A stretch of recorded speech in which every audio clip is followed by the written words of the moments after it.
आप मंदिर अधिग्रहण की बात नहीं करते हैं, आप हिंदुओं के ऊपर जो गौ कटान से दूर है वो कैसे सनातनी हो सकता है। सेवायत हैं गोस्वामी श्री पुंडरीक जी महाराज, उन्होंने मेरे हाथ से वो बैसा पत्र छीन लिया। एजेंडा है जो सरकार द्वारा चलाया जा रहा है और बागेश्वर धाम वाले महाराज जी इसकी भगवान की परंपरा, नारद जी की परंपरा चली आ रही है। वो तो साधारण सोफे पे बैठे, क्योंकि सब लोग ही बाहर वालों की चमचागिरी करने लगेंगे तो हमारा अस्तित्व तो फिर कहाँ रह गया। यथा पत्र हम सब ब्रजवासियों की तरफ से मैंने उनको दिया।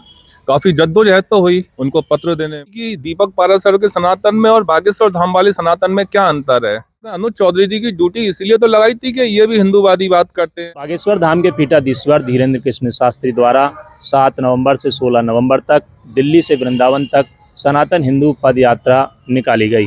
हालांकि जब वो बांके बिहारी मंदिर दर्शनों के लिए आए थे तो यहाँ के तीर्थ पुरोहित हैं, उनके द्वारा कॉरिडोर के विरोध में उनको एक पत्र दिया गया। जो पत्र दिया गया था वो पत्र देने वाले दीपक पाराशर जी हमारे साथ हैं। उनसे पूछते हैं कि आखिर उस पत्र में क्या था और जब वो पत्र दिया गया तो उनकी क्या प्रतिक्रिया थी। कल बागेश्वर महाराज आए थे, बिहारी जी के दर्शन करने आए थे। इस दौरान आपने किस तरह से मतलब उनको आप जो अपना मांग पत्र थे वो देने में सफल रहे और क्या प्रतिक्रिया रही थी उनकी।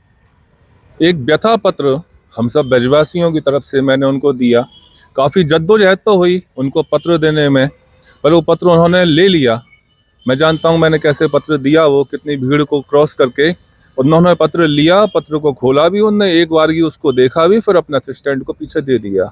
उस पत्र के माध्यम से हमने बागेश्वर धाम पीठाधीश्वर धीरेन्द्र कृष्ण शास्त्री से पूछा है कि ये सरकार सरकारी मंदिरों का सरकारीकरण यानी कि अधिग्रहण करने जा रही है और न जाने कितने मंदिरों को तोड़ करके यहाँ कॉरिडोर बनाने जा रही है वृंदावन में। तो यह क्या सनातन परंपरा है? आप इस पर चुप्पी क्यों साधे हुए हैं? यदि आप इस पर चुप्पी साधे हुए हैं तो फिर आप कैसे सनातनी हैं? तो कहने का तात्पर्य इतना सा था बस कि आप सनातन पद यात्रा को दिल्ली से वृंदावन लेकर के आए, अच्छी बात है। आपने हिंदू एकता पे बल दिया, ये भी अच्छी बात है। पर आप ही हिंदुओं के संग जब खड़े नहीं होंगे, अब बिहारी जी के गोस्वामी या बिहारी जी के आसपास जो क्षेत्र आता है, जिन मंदिरों को सरकार तोड़ना चाहती है, कॉरिडोर बनाना चाहती है, या जिस हिंदू मंदिर का अधिग्रहण करना चाहती है, क्या वो हिंदू नहीं है? क्या वो सनातनी नहीं है? इसका मतलब तो यह समझा जाए कि आपका सनातन अलग है और जो वास्तविक सनातन है, जो मूल सनातन है, वो सनातन अलग है। जिस तरीके से कल जो सभा हुई थी छठीकरा में चारधाम मंदिर के पास में, उसमें 5 जो बिंदु थे उन पर शपथ दिलाई गई, लेकिन गायों का कटान हो रहा है। देश से बड़ी मात्रा में, बड़ी संख्या में जो निर्यात है वो मांस हो रहा है, उस पर कोई चर्चा न हुई। मतलब ये है कि यमुना शुद्धिकरण और गायों के कटान, ये 2 विषय जब नहीं होंगे, गाय जो कि सनातन में एक सबसे बड़ी आस्था का केंद्र है, उस पर कोई चर्चा नहीं हुई। इन 2 विषयों पर चर्चा न होकर कैसे हिंदू राष्ट्र की कल्पना की जा सकती है? बात ऐसी थी कि आज से कुछ महीने पहले, लगभग जुलाई में, ये बागेश्वर धाम वाले महाराज जी वृंदावन आए। जब इनकी योजना थी कि यह पद यात्रा, हिंदू सनातन पद यात्रा वृंदावन से दिल्ली जाएगी और मुख्य मुद्दा होगा इसमें यमुना जी शुद्धिकरण का, गाय मांस का, तो उन्होंने यहाँ पे आकर के वृंदावन और ब्रज मंडल के कुछ चुनिंदा ब्रजवासियों के संग में मीटिंग की, मंत्रणा की।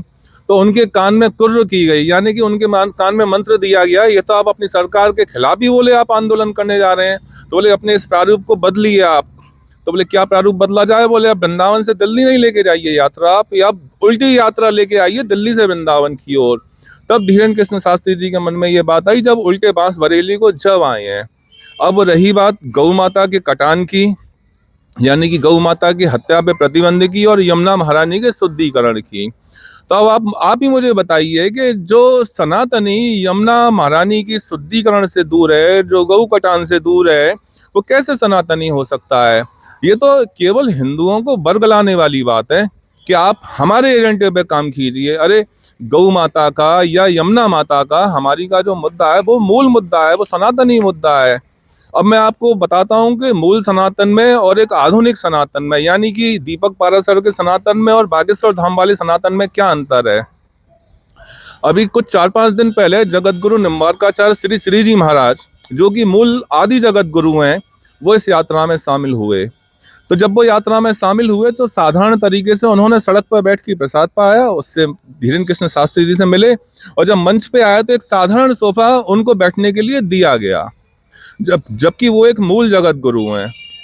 हंस भगवान की परंपरा, श्री सनातन परंपरा, श्री निम्बार्क भगवान की परंपरा, नारद जी की परंपरा चली आ रही है, वो तो साधारण सोफे पे बैठे क्योंकि वो मूल सनातनी है। अब जो आधुनिक सनातनी है राम भद्राचार्य जी महाराज, जो जगत गुरु नहीं है, जगत गुरु की पदवी उनने ली, कैसे ली ये कोई चर्चा का विषय इस समय नहीं है।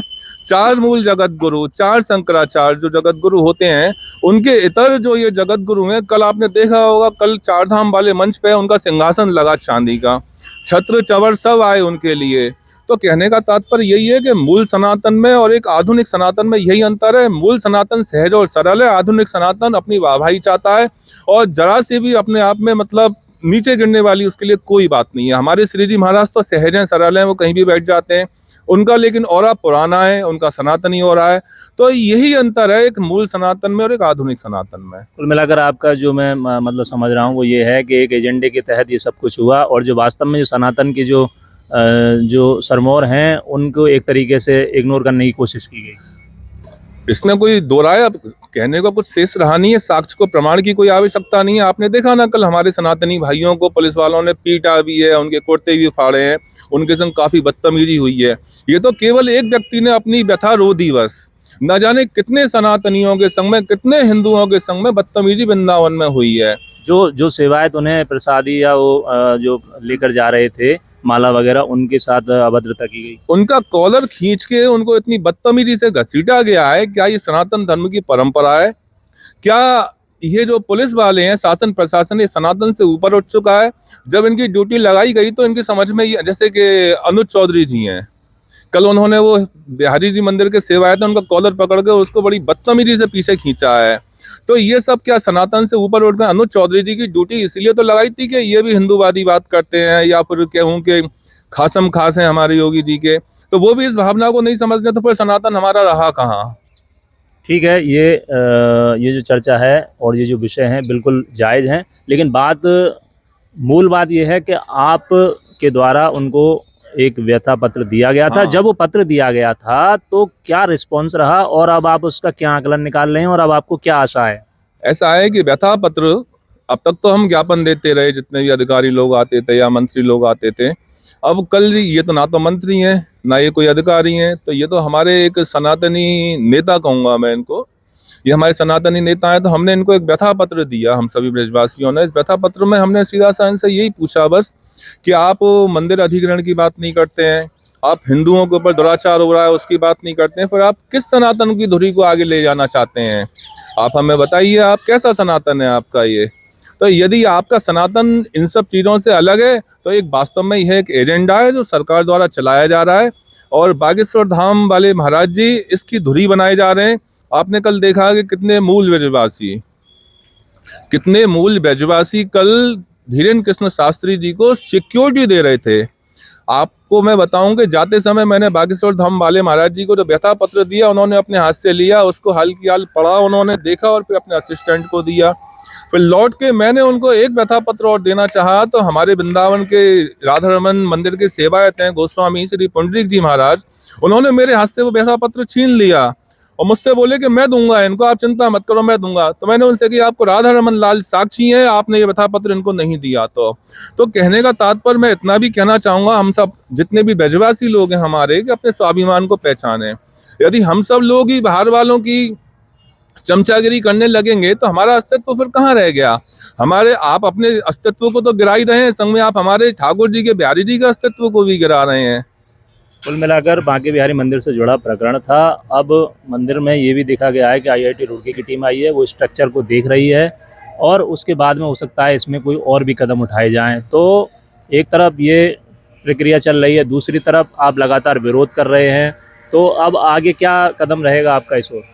ऐसा है, संभावनाओं से कोई इनकार नहीं किया जा सकता है। जो भी संभावना दिख रही है, जैसे कि ये अशोक कुमार जी जो आए हैं, सुप्रीम कोर्ट ने जो जज भेजे हैं हमारे माननीय, इनको व्यवस्था बनाने के लिए, प्रबंधन बनाने के लिए इनको यहाँ पर भेजा है। अभी तक जो इन्होंने प्रबंधन बनाया उसमें तो ये फेल है। अब रुड़की की टीम आती है, कुछ नया प्रबंधन बनता है, और भक्त लोगों के लिए, दर्शनार्थियों के लिए दर्शन सुगम होते हैं तो हम उसका स्वागत करेंगे। और यदि इन्होंने सोच ही लिया है कि हमको व्यवस्था के नाम पे केवल फूगड़ता फैलानी है, व्यवस्था बनानी नहीं है और उसका औचित्य सिर्फ इतना ही दिखाना है कि नहीं जी हमको तो कॉरिडोर बनाना है, तो भैया कॉरिडोर का तो हम अभी भी विरोध कर रहे हैं और मरते दम तक विरोध करेंगे। और देखा आपने दीपक पाराशर जी ने बागेश्वर धाम महाराज को अपने व्यथा पत्र दिया था। हालांकि उनका कहना है कि वो कोई नेता नहीं, कोई मंत्री नहीं, लेकिन वो सनातन की बात करते हैं, सनातन के सिरमौर हैं, यह सोचकर उन्होंने वो व्यथा पत्र दिया। अब देखना होगा इस पर धीरेन्द्र कृष्ण शास्त्री महाराज द्वारा क्या निर्णय लिया जाता है। आज के लिए इतना ही। नमस्कार।